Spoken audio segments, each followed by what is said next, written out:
नमस्कार दोस्तों, कथा वाचन में आप सभी का स्वागत है। इस वीडियो में हम आपको कार्तिक महात्म्य का 23वां अध्याय सुनाएंगे। अगर आपको यह वीडियो पसंद आए तो प्लीज़ इसे लाइक, शेयर, सब्सक्राइब करना ना भूलें। 23वां अध्याय वर्णन। आंवला तुलसी जान, पढ़ने सुनने से कमल हो जाता कल्याण। नारद जी बोले, हे राजन, यही कारण है कि कार्तिक मास के व्रत के उद्यापन में तुलसी की जड़ में भगवान विष्णु की पूजा की जाती है। तुलसी भगवान विष्णु को अधिक प्रीति प्रदान करने वाली मानी गई है। राजन, जिस घर में तुलसी वन है वह घर तीर्थ स्वरूप है, वहाँ यमराज के दूत नहीं आते। तुलसी का पौधा सदैव सभी पापों का नाश करने वाला तथा अभिष्ट कामनाओं को देने वाला है। जो श्रेष्ठ मनुष्य तुलसी का पौधा लगाते हैं वे यमराज को नहीं देखते।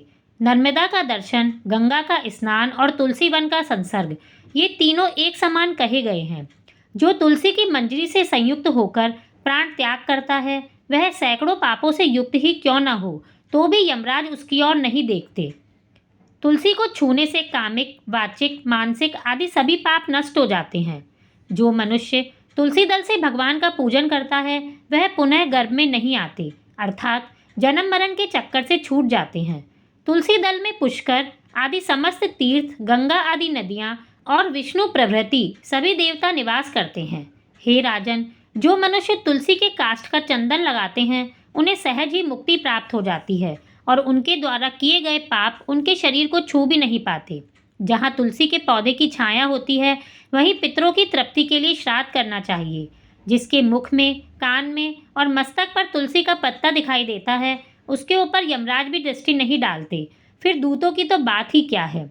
जो प्रतिदिन आदरपूर्वक तुलसी जी की महिमा सुनता है वह समस्त पापों से मुक्त होकर ब्रह्मलोक को जाता है। इसी प्रकार आंवले का महान वृक्ष भी सभी पापों का नाश करने वाला है।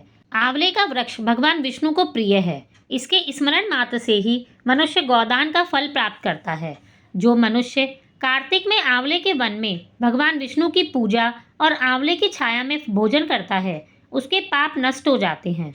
आंवले की छाया में मनुष्य जो भी पुण्य करता है वह कोटि गुणा हो जाता है। जो मनुष्य आंवले की छाया के नीचे कार्तिक में ब्राह्मण दंपति को एक बार भोजन देकर स्वयं भोजन करता है वह अन्य दोष से मुक्त हो जाता है। लक्ष्मी प्राप्ति की इच्छा रखने वाले मनुष्य को सदैव आंवले से स्नान करना चाहिए।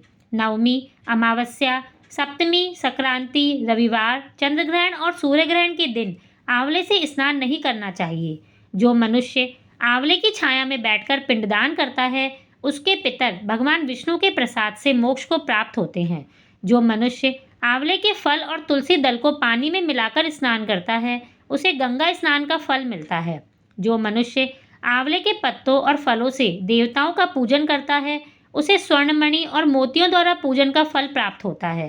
कार्तिक मास में जब सूर्य तुला राशि में होता है तब सब तीर्थ, ऋषि, देवता और सभी यज्ञ आंवले के वृक्ष में वास करते हैं।